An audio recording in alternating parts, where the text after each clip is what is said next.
Welcome back to The Mental Lift, the podcast where we explore the connection between mental wellness, physical wellness, and the everyday experiences that help us grow stronger from the inside out. I'm your host, Karla Hutcherson, licensed professional counselor and certified personal trainer. And today we're diving into a conversation that's equal parts entertaining, relatable, and surprisingly insightful.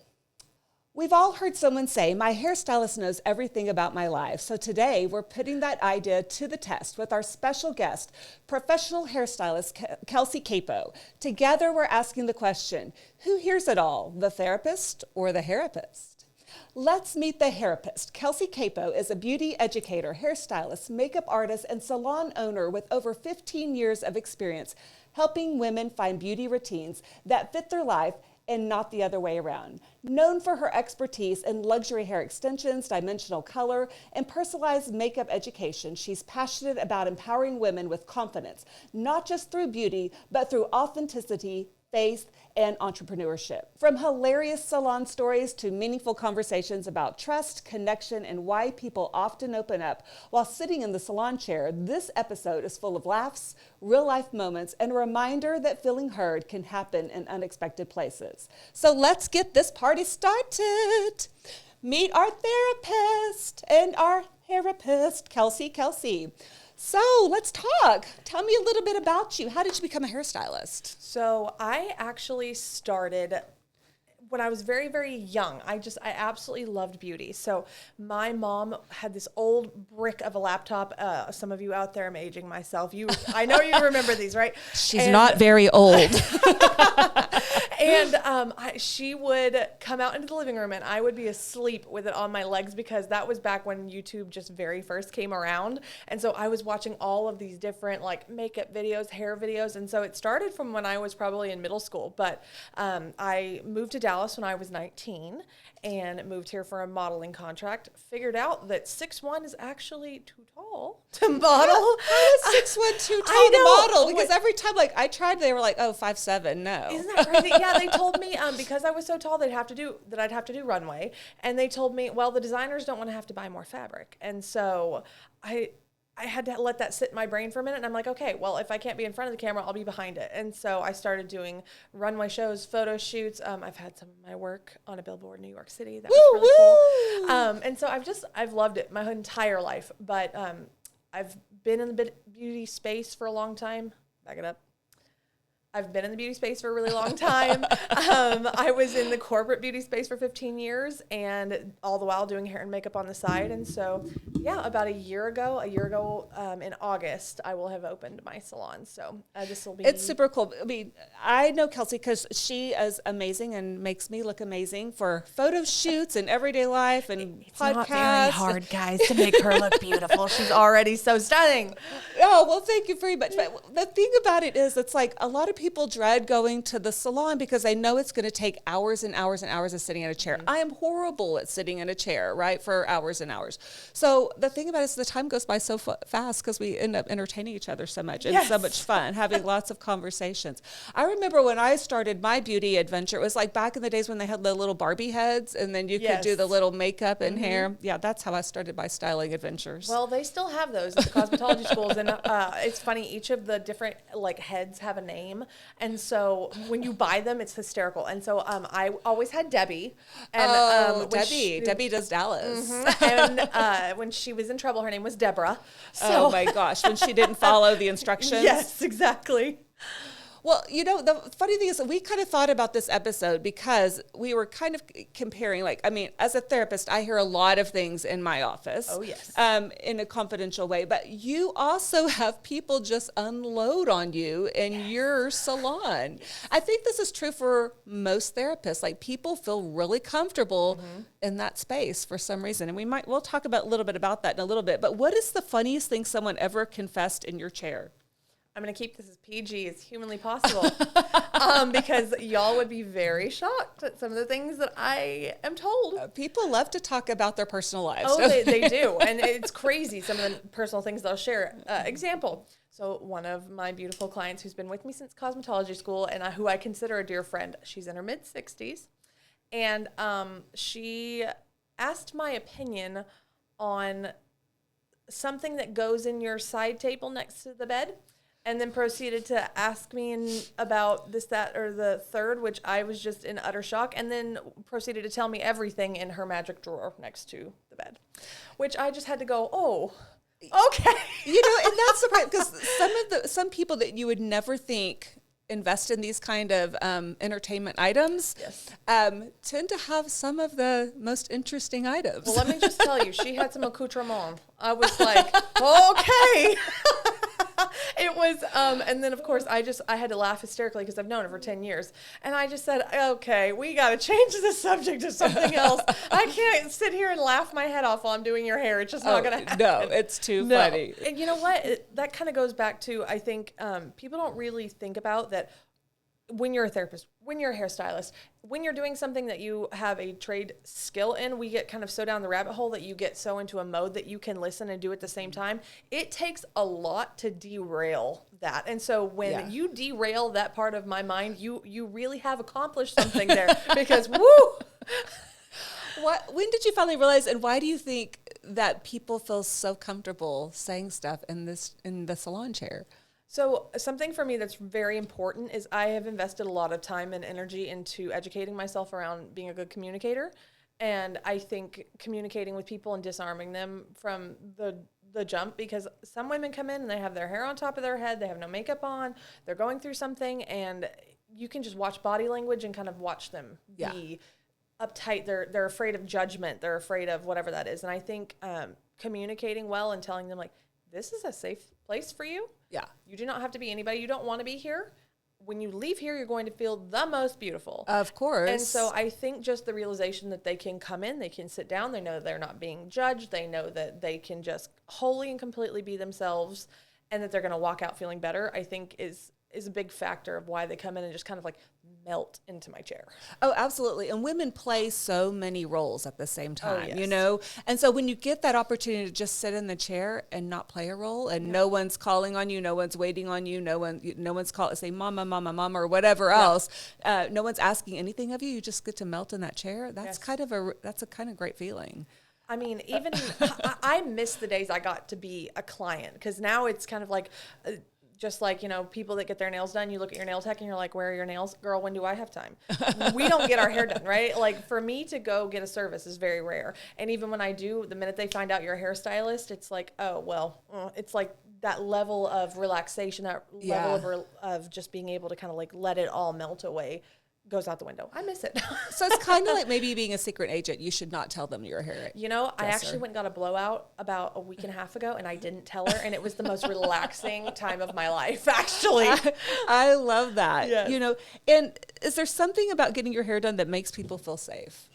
I think people don't take into account that the minute I put hands on somebody, there is that physical connection between you and that person, and your body language is telling them just as much as theirs is telling you something. And I think just having that physicality to it helps people relax. They can feel your energy. And I'm not a woo-woo girl. Let's just put it out there. That is not my... Describe woo-woo girl. What's a woo-woo girl? No shade, no tea to anybody out there who is very into like their energies and their crystals and their all kind of thing. It's just not my thing. Yeah. But I do believe that we inherently, when we touch another human, that there is an exchange there, right? Yes. That there is an exchange 100%. There of emotion, of energy, of whatever you want to call it. And so I think the minute that you run your fingers through somebody's hair, you are looking at their hair texture, hair color. You're seeing them as their true self, I think is also something that really adds to that, because you have to look at them as a whole. You can't just look at, okay, well, your hair's brown or your hair's blonde or your hair's whatever. It's like, what does your face shape look like? Oh, your eyes are so pretty. Oh, it's the first place that they feel somebody's actually looking at me. They really feel seen. Yes. And so I think you touched on something there. It's that the power of touch in human beings. And I think we lose that in a lot of different aspects in the world. And Absolutely. The fact that when you're actually touching someone, they actually feel human connection. Absolutely. And I think that's amazing. Do clients ever apologize for oversharing? I wish I could tell you yes, but no. Mostly it's the people I have personal relationships with who will come in and then kind of start to hear themselves not rambling. Rambling sounds terrible, but kind of like going on in a stream of consciousness, and then they'll go, "Oh, sorry, I just went off on a tangent." And it's like it's all good. It's all good. I just God gave us 2 ears and 1 mouth for a reason. So we need to listen more than we need to be speaking. Bingo. Very true. Yes. Very true. Well, what have you ever been so touched by someone's story that it just created an emotional response in you? This is something I probably struggle with, is because of I am not an empath. I am not somebody like who I'm sitting in a room full of people crying. I'm going to be the one going, ooh, this is deep. This is deep. I can understand it. I can comprehend it. Yeah. I can go, oh, that is terrible. But I'm not really the person that's going to, like, if you cry, I'm not going to cry at the same time. My more response is going to be like, okay, let me make you feel better. Let me motivate you. Like, how do we get past this? Like, which is definitely something that I've worked on over time, because I kind of have a savior complex. I'll be the first one to admit it. A savior complex. I have a little bit of a savior complex. It's fine. Self-awareness is key. But no, I think the most moving things that happened in my chair or here recently is I had a client come in, and I'd seen her at a few events, and I always liked her, just didn't really know her that well. She came and got her hair done, and we got done, and I turned her around in the chair, and she just started sobbing. And she just said, I have not felt this beautiful in years. And then proceeded to tell me that she'd been through some really difficult things in the last 6 weeks, and that it was just what she needed. That made me so happy. Oh, yeah. It made me so happy. That is so amazing to have those moments with your clients like that. Just to know that what you just did made such a difference in their life. Yes. It's interesting because, like, when I first was a therapist, I went in there with my heart on my sleeve at all times, and I worked with foster care kids for a long time, and I had to learn so much about how to compartmentalize feelings, right? Because I cannot take on everybody's stuff, but I need to be effective in my skills, but at the same time, I can't take on their problems. Absolutely. Right? And so it sounds like you also have to do that. You can't take on everyone's personal story that comes and sits in your chair. I mean, I think if you did, you would go home and be a crazy person, because not only are you going to have to unpack your own emotions from the day, you have to unpack everyone else's. And I've just been able to do that since I was a kid. I was just very good at putting those things in boxes, but sometimes those boxes get forgotten about, and they come and they get you. They do. And yes. it will get you when you're least expecting it. Yes. Well, let's do a little rapid fire. I don't think I gave you a little heads up. So I'll give you a scenario, and you tell me if you've heard it, and then kind of give me a little info. Okay. My husband doesn't know. Oh. What would be my husband doesn't know scenario? I'll give you a happy one, and then I'll give you a not so happy one. All right. My husband doesn't know how much I spend on Amazon. Yes. I was going to say, my husband didn't know I bought these shoes. Yes. My husband doesn't know. Unfortunately, there are some that my husband doesn't know, but I met someone on Facebook. I'm seeing somebody else. Those people very quickly end up out of my chair. You're like, I can't do this. That is not my jam. Yeah. No, ma'am. Not your jam. I'm thinking about quitting my job. Oh, God, so many times. Or the sorry, you're going to have to bleep this out, the bitching constantly about their job and not ever taking any action or proactivity towards it. Yes, 100%. I'm secretly dating. No, not really. Not so much on that one. Okay. Should I text my ex?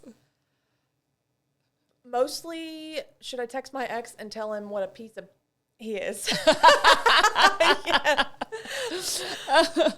I'm getting divorced. Yes. Multiple. I bet you hear a lot of that. All the time, unfortunately. And I think it's because I think a lot of women, when they're going through a transition like that, they need a new them. So you're going to be one of the first people they call, in addition to their therapist, I'm pretty sure. Absolutely. And I think it's, this is something that is really interesting about hairstylists in general. We know you and we know your kids so personally, and we know a lot about your husbands. We know all of that, but we've never actually met them. Yes. And so it gives them a very safe space to where you can kind of walk through every version of them with you. And then if something happens, it's never going to get back to them. So I've had a lot of them go from like, we're so happy to, I'm going to just lose my mind. Well, the last one is I'm changing my whole life. Do you hear people just like, I just need a whole new me? I think I hear a lot of people more so go, I need to make a life change Yeah. And then I get to slowly watch, because most of my people come in every 6 to 8 weeks, right? So I get the privilege of seeing I need to make a life change, and then actually watching the slow steps of being able to change it. It's really fun. Do people like do hair in segments? Like they want to make this big change, but you're like, don't do it all at once. Let's do it in little pieces. Oh, absolutely. Otherwise they'll get really shocked, Yes. right? So, when you're going through a life change and somebody goes, you know what, I think I want bangs. This is going to fix all my problems. If you don't do it, I'm going to go home and do it with the kitchen scissors. Just And so I actually had a client of mine about probably 8 weeks ago come in, and she's like, I want bangs. And I was like, no. And she's like, come on, please. She's going back to school. She's had a lot of change. And I said, if you come back for your next appointment and you still want bangs, then I will cut them for you. I said, but if you cut them and I have to fix them, we're going to have a very, very hard conversation. And you know what? She came back in 6 weeks and said, I still want them. And I said, okay, great. Let's do it. Yes. But people make very rash decisions because I think it's centered around control. Like, I can control my hair. Yes. So I'm going to just take the kitchen scissors and there's a lot of people that will be really bold and they'll say, hey, it's just hair. It'll grow back. It'll do this or whatever. And they'll just be really bold. I am not that human. I'm not that person at all. My oldest sister's like that. She's like, yeah, that's fine. It's hair. It'll grow back. It'll grow. It's fine. So she'll be a little more bold in her changes. So, all right. Therapist versus hairapist. Who is more likely to hear relationship drama? Oh, me. Completely. I get it when it's in the relationship drama. Like it's in the midst of it and we need to fix it. Yes. Yeah. You know what I'm saying? Mm-hmm. That's where I get family drama. You hear about all the ins and outs. I think mixed bag on that one. Yeah. I think you would probably hear more of like the nitty gritty details. I do. And when I get family drama, it's more, it's like, here's our family of origin and we like to bring all that with us.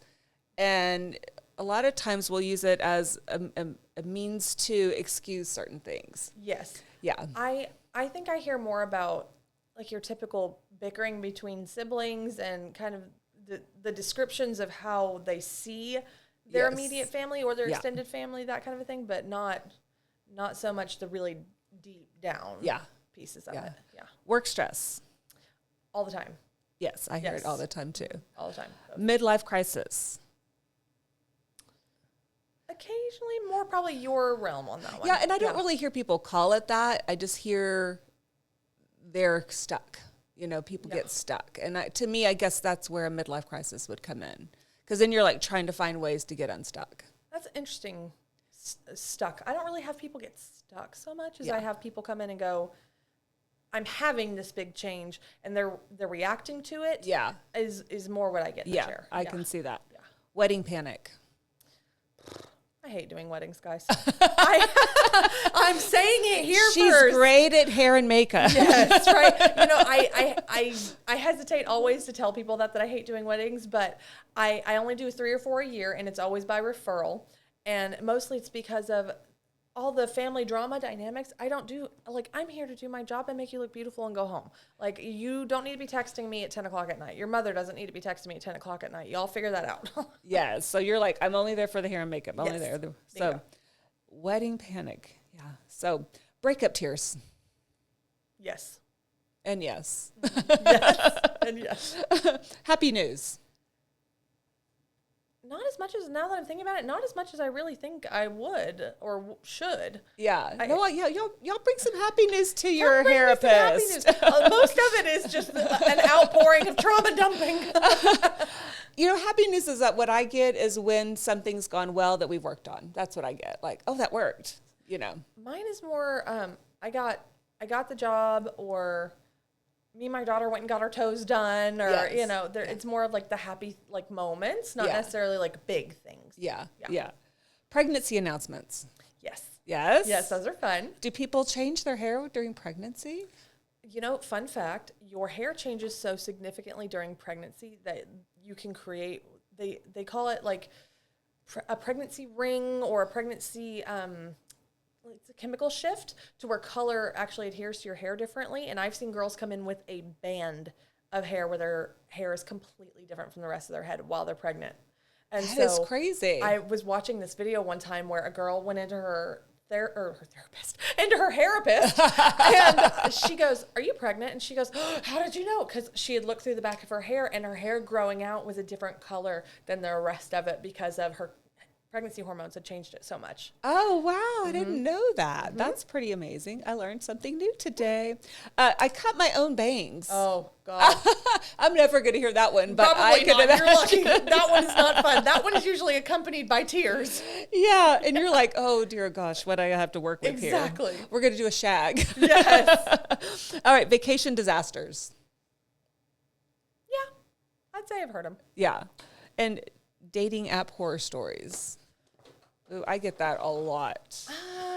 I get a lot of dating app horror stories. Most of my ladies are, like, my average client age is probably somewhere between like 45 to 55. So most of them have either been married for a long time or are divorced and are absolutely uninterested in dating. So I don't get too many of those.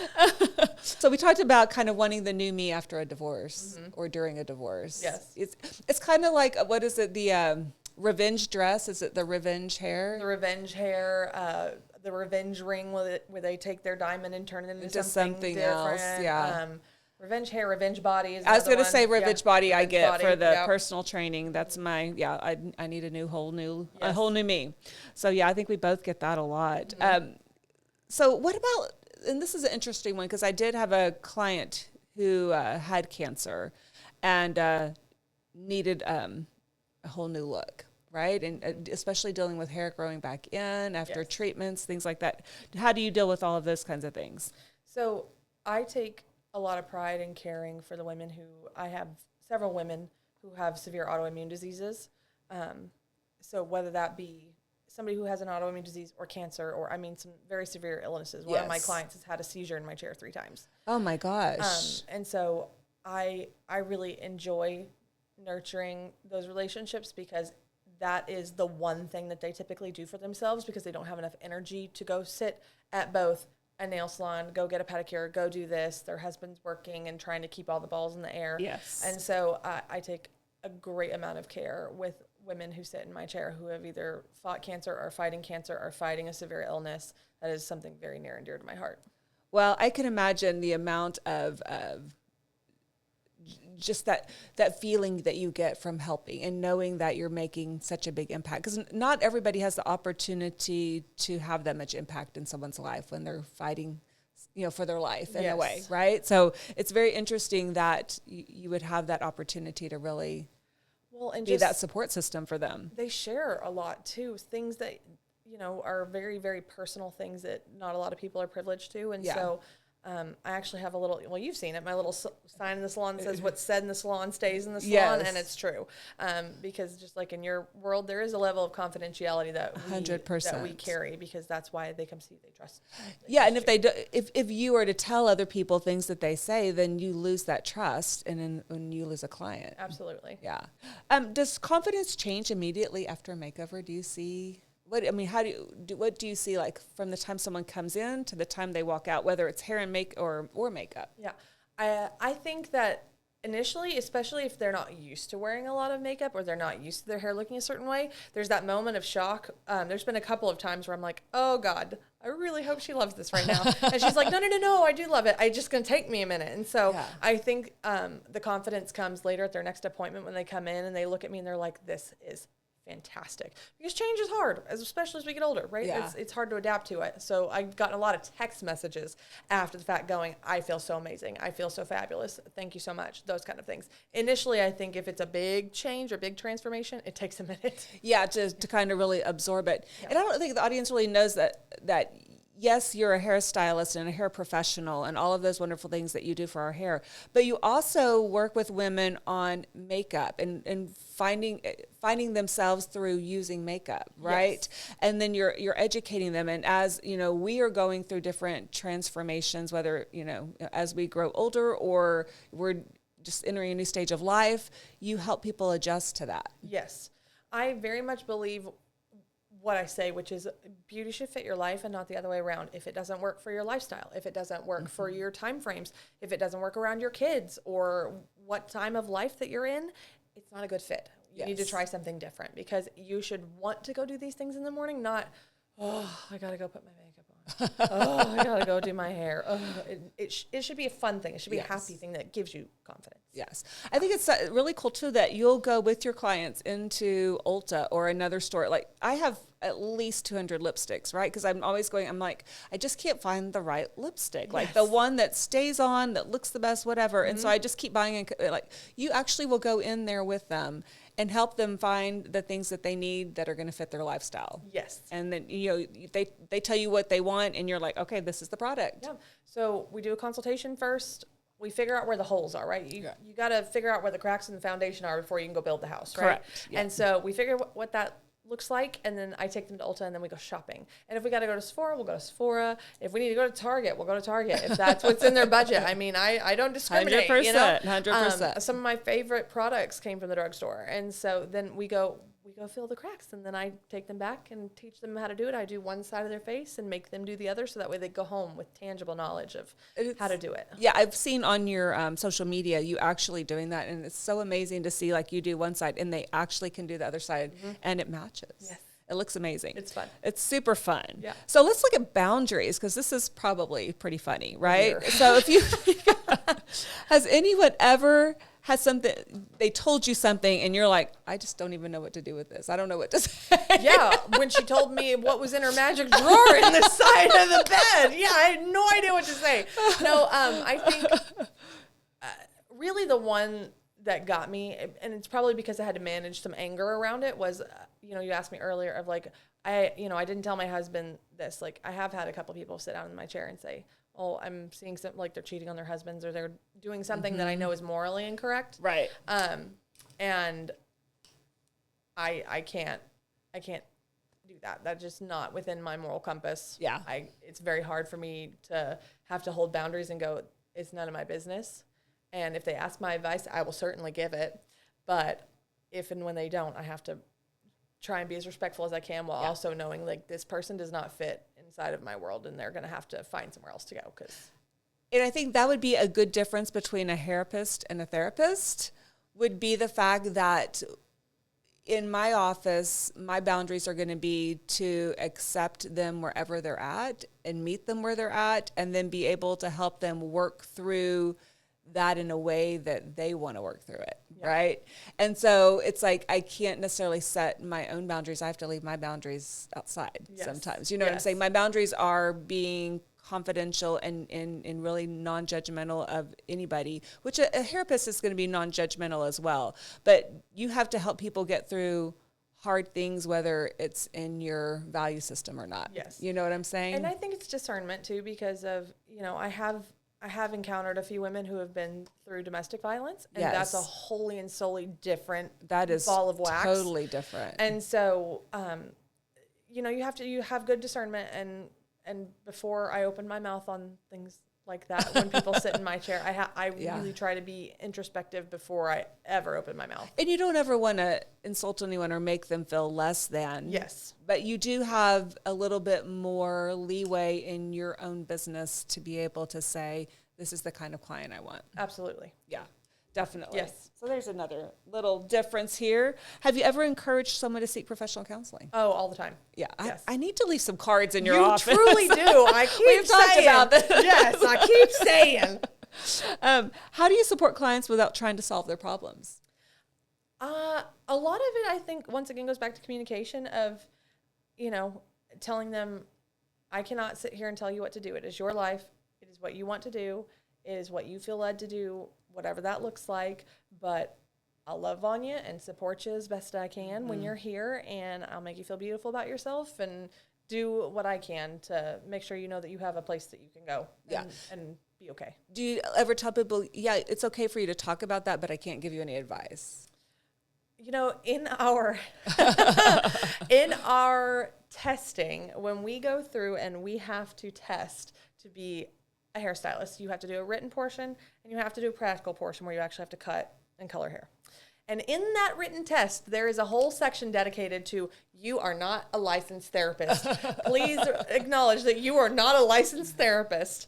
I think, depending upon my relationship with people, there's some moments I can get lost in the sauce, especially my girls that come in who I'm close with, who are actually like very close friends. And that's a little bit different relationship. I think that's a different relationship. Yeah, it's a different 100%. relationship. But for my everyday clients, when they ask me, well, what do you think I should do?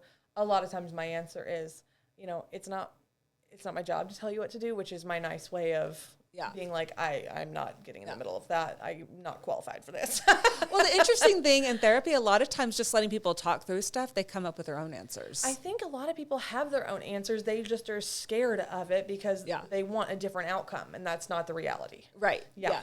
Or they want to control the outcome, and sometimes you got to let go of the control. Yes. You know? So do you, how do you leave, and we kind of talked about it a little bit, but like when you leave work, what do? Like you got to leave all this difficult stuff so you don't bring it into your own safe space, you know? I think I'm still learning how to do that because prior to this, I was in the corporate space, and so I worked from 9 to 6, and as soon as the laptop shut, I'm done. Yeah. Nobody's getting a hold of me. Nobody's texting me. Nobody's any of that. Right. Right now, I think I go home and I sit in silence, and I love music. It's one of my very favorite things. Well, you've seen my space, right? She says, yeah. Yes, exactly.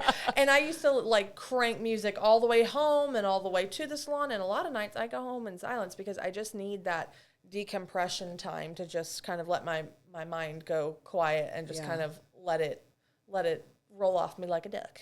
Yes. Yeah. See, mine is like, I go home and I'm like, give me some reality TV. I need to watch some people be crazy. I just need to watch this kind of crazy stuff on this. The stuff that I wouldn't normally watch, but it's like, okay, that just takes my mind off everything, pretty funny. So what are some differences between a hairapist and a therapist, like, and how we approach things? You are so much more understanding in points that I am not, and also give people the space to kind of vent through things that are really asinine versus there have been moments where I've been sitting in the salon and one of my girls will say something and I'm like, well, aren't we talking about some first world problems? I mean, yeah, you truly, can say things a little bit more real. Yes, like we can put some things into perspective there without worrying about, crossing those lines, right? Like I can go, hey, let's bring it back to reality, what our problems really are. Yeah, no, I didn't even think about that, but that is a super good point. I thought about in the fact that, you're listening, caring, supporting, and all those things that I would do, but you're doing it in a different level, whereas I'm going to be focused on assessment and treatments and, evidence-based interventions and ethics and all of those things. So while we're doing a lot of the same things, it's done in a very different way. Yes. I also think there's a level of helping them come to their own solutions through therapy, through treatment, through whatnot, versus that in my world, it's not so much I'm not trying to fix it for you because I can't, right? Like I'm not qualified for that. I can love on you, I can give you support, I can encourage you, all those things, but I can't help you get to that solution in a way that necessarily would be a professional like yourself. Absolutely. Yeah. So I do feel like there's some things that we do that give people the same warm fuzzies in a lot of ways, right? Yeah. So we're good at little fuzzies. We are good at little fuzzies. So a little bit of this and that. So blonde or brunette? Oh, brunette. You get a lot of blondies. I was talking about a lot of blondies. Yes. Extensions or natural? Extensions. I'm going to agree. Like, I never thought that, but wow, it just changes your world. It does. I love it. Curtain bangs or no bangs? Ooh, curtain bangs. Ooh. Yeah. That surprised me. Okay. Highlights or lowlights? Highlights. Uh-huh. Podcast or music? Music. Podcast. Music. Talk the whole appointment or a quiet appointment? Talk the whole appointment. If you're quiet the whole time, I'm contemplating. If you're a new person, then I'm contemplating whether you're a serial killer or not. Like, I mean, if you come in and say not a word, I'm going to be concerned. Yes. So, morning appointments or evening appointments? Morning. Oh, yeah, because you're always bright and early. Mm-hmm. Big transformation or maintenance appointment? I'm going to say maintenance appointment. Okay. Because you kind of know what you're going to do. No, not even that. I think there is a, if you have somebody coming in for maintenance, it's somebody that you already have as a client and you know them and you get to kind of have that. It's not just a boost for y'all. It's a boost for me too, well, right? It's also social time, right? Yeah, it's social time, right? Yeah. And it's getting to connect with people versus if you're doing a big transformation, typically it's either a newer client or one of your clients who's either gone through something. But there's a lot of pressure around it, for one. And two, I think I have to be on. That part of me that gets to be fun and gets to like talk with you and us play music and more relaxed. That part of me cannot necessarily exist at its capacity, its full capacity, because I have to be very on and very just like singularly focused. Yes. When people bring you stuff and they're like, can you make me look like this? And you're like, well, I'm actually, you know what? I have a really good response for this. I do. Okay. So I will go and I'll be like, okay, let's talk about it. And I will go grab a color brush and I will come up and I will go, what is this? And they say, well, it's a color brush. And I'm like, yes. What is it not? Well, I don't know. A magic wand.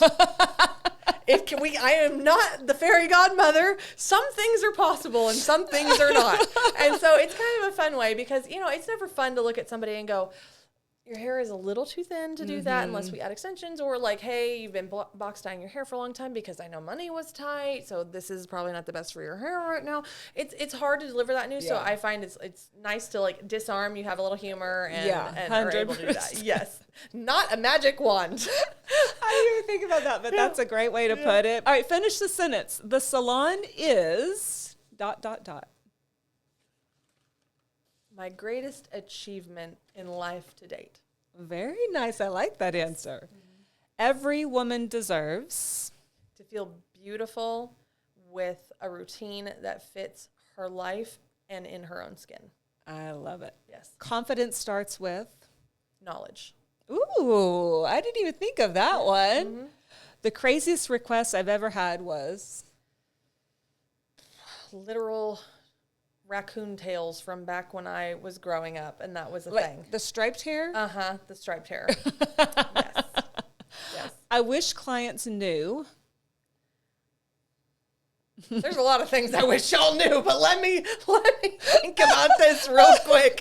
That this isn't something that we just do for fun. We do it because we genuinely love it and we care about y'all. But sometimes our business. Yeah, but it's a hard business. I wish they knew how hard it was. Yeah. I mean, Dolly said hard sometimes mentally, but physically it's really hard. I don't think people really understand the impact on your body. Well, for y'all out there watching, you're going to see me move around 10,000 times in this chair, and it's because my back is killing me. Like, I can't get comfortable. I should have got her a heating pad or a massage chair. Yes. The best compliment I've ever received is? I had somebody text me 2 days ago, and she said, I feel so confident after working with you. People are blessed by the impact that you make in their lives. Ooh, it made me feel really fantastic. You should feel good on that one. A great hairstylist always listens first.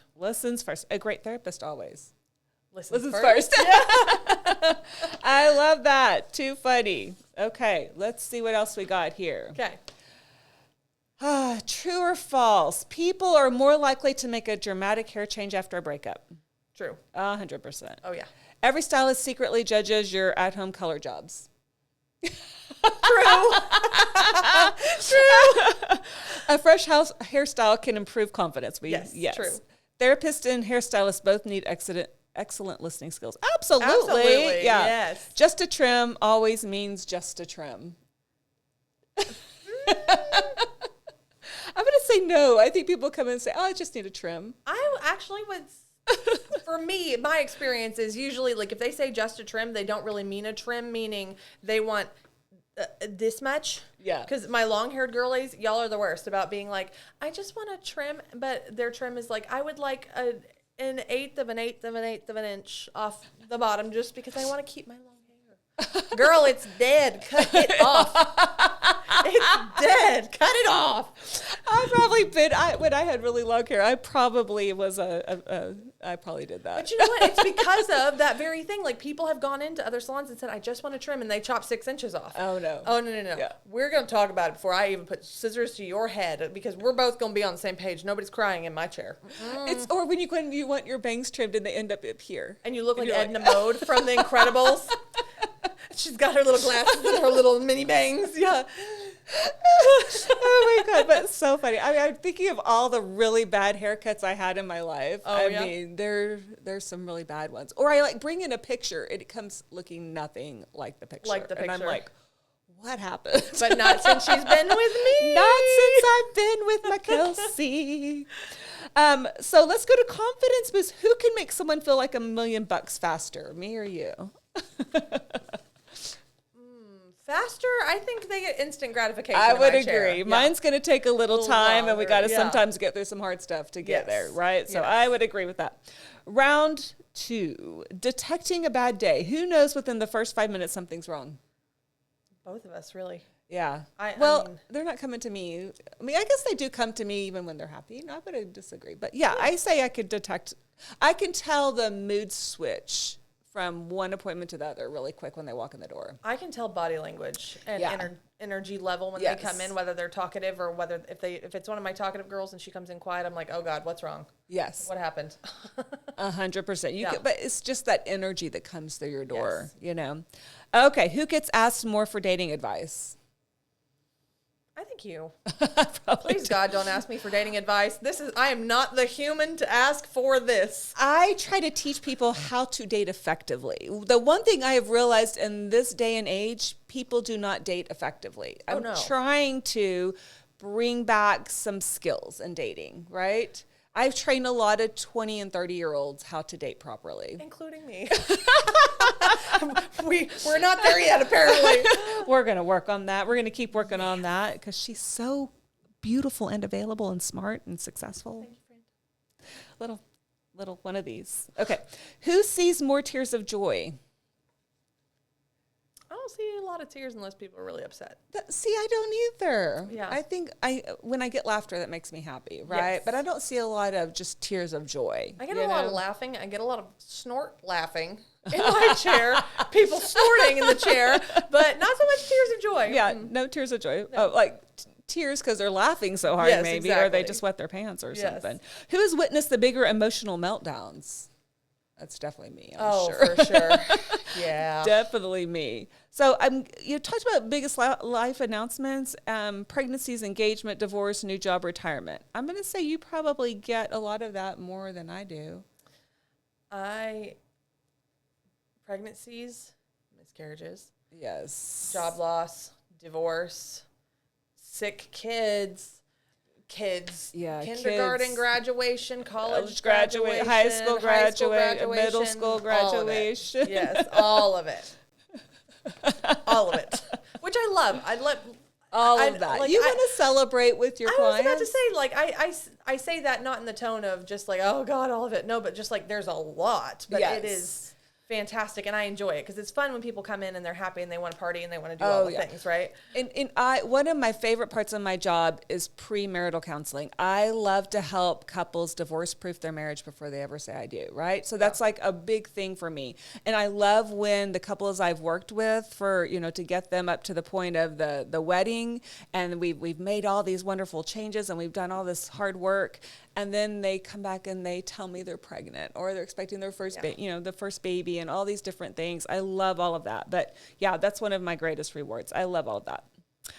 Who helps people reinvent themselves? I'm going to say that's a tie, I think. I think that's a tie. But I think it is twofold, right? Like you do the emotional reinventing and I do the physical reinventing. Yes. Like my next one was who sends people out walking a little taller? I'm going to say we both do. But also I think yours is, again, more immediate. Yes. Mine's going to take some time to take those steps to get taller.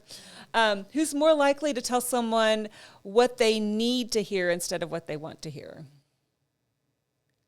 I can't speak for all therapists, but this girl's going to tell you what you need to hear, not what you want to hear. I am not that one person. No, you do not hide that. No. And I would not be a good therapist if I didn't tell people what they need to hear. So I would say we both are probably pretty brutally honest. But you know what? You do it in a way that is just like, you could say the harshest, most needed thing in such a way that still felt loving and like there's care behind it. Because just in you and I talking in this long, there are certain times where you've said things to me and I'm like, that is the harshest, most intense thing said and as nicely as humanly possible that didn't make me want to go curl up in the fetal position. Did my children hear that? Did y'all hear that? Right? No, I probably guys, way more. Your mom is kind of awesome. I'm just saying. No, probably said when growing up, they probably said, "Mom, you did not say that in a very nice way." catches someone saying, I'm totally fine when they're clearly not? See, I hear that a lot. Like, it's fine. I don't. I'm fine. And I'm like, if you're fine, why are you here? Let's talk about why you're here, Yeah. No, I really don't get the I'm fines. I get the I'm having a really bad day, or I feel great. Like, there's not really a lot of in between. I get the I'm fines. The ones I get my I'm fines is my teens. Is your teen? Oh, yeah, God. So I actually don't take teenagers in the chair unless they're over 16. Yes. Just because I feel like there's so many of them that are, when they say I'm fine, I feel like it's because they can't articulate what they really feel, and that translates into hair as well. Just saying. Yeah, they can't quite explain. They don't have the communication skills yet to do all of that. Yeah. Let's see. Who becomes part of someone's life for years? Do you keep up with people for years and years and years? I mean, people that sit in my chair are, I have some that have been with me for almost 10 years, but I've also had some that, like, I've tried to keep up with them afterwards, and then that kind of falls off and dissipates as you're not a part of their world anymore. So I'd say yes, but with an asterisk in the corner. You know, and I have clients who've been with me for years, or they see me quite frequently, and then I don't hear from them for a while, and then they'll kind of come back. But for the most part, I got to pride myself on when I don't hear back from them, that means they're better, you know? Yeah. So if they keep coming, then I'm not doing something right. Yeah. You know what I'm saying? So I do have some that years and years we work together, but then eventually they have to go off and fly. That's got to be kind of nice too, though, like to know that there was such an impact there that they've been able to graduate, so to speak. Yes, exactly. Yeah. And that means, okay, we did some good work, right? Mm-hmm. So, yeah, so I would say that's a little harder question to answer in a lot of ways. Yes. Here's our lightning round. Who hears more gossip? Me, for sure. Oh, all the way. More family drama? Probably You. both, yeah. Or me, probably. Yeah. Here's more work complaints. Me. Dating disasters? You. Yeah. Yeah. Here's more, I shouldn't be telling you this. Me. More crying. You. Yeah. Here's more pep talks. I think we'd be equal on that one. Yeah, I'm definitely, I like to give pep talks. Gets more hugs. You, I think. We really don't do hugs. Y'all don't do hugs? It's kind of an ethical thing. Oh, like a... I mean, you don't want to cross that line too much. Now, it doesn't mean that there's not an appropriate time to give a hug, but it's not going to be like every client. You know what I'm saying? I'm a hugger, but I've gotten to a place where I ask people a lot of times before they are like become like an active client, like, are you a hugger or not? Because I don't want to like get in people's bubbles if they don't want me there. Yes, right? yes. So that one's a little different because there are some... You have to be very careful with that one, you know? Yeah. Celebrates more milestones. Probably both. Probably both on that one, yeah. Have clients who disappear and suddenly return 6 months later. I would say we both do. Both do. Yeah. Clients who say, nobody knows this. That's you. For sure. Or don't tell anyone I told you this. For sure, me. Because mine's all in my paperwork. I won't be telling anyone anything. Exactly, right? So they know when they come in that they know I will not be telling anybody anything. So, well, this has been a super fun episode. Kelsey, I would love for people to know a little bit about your business, the services you offer, how to reach you, how to follow you. You have great social media. So give them all the rundown.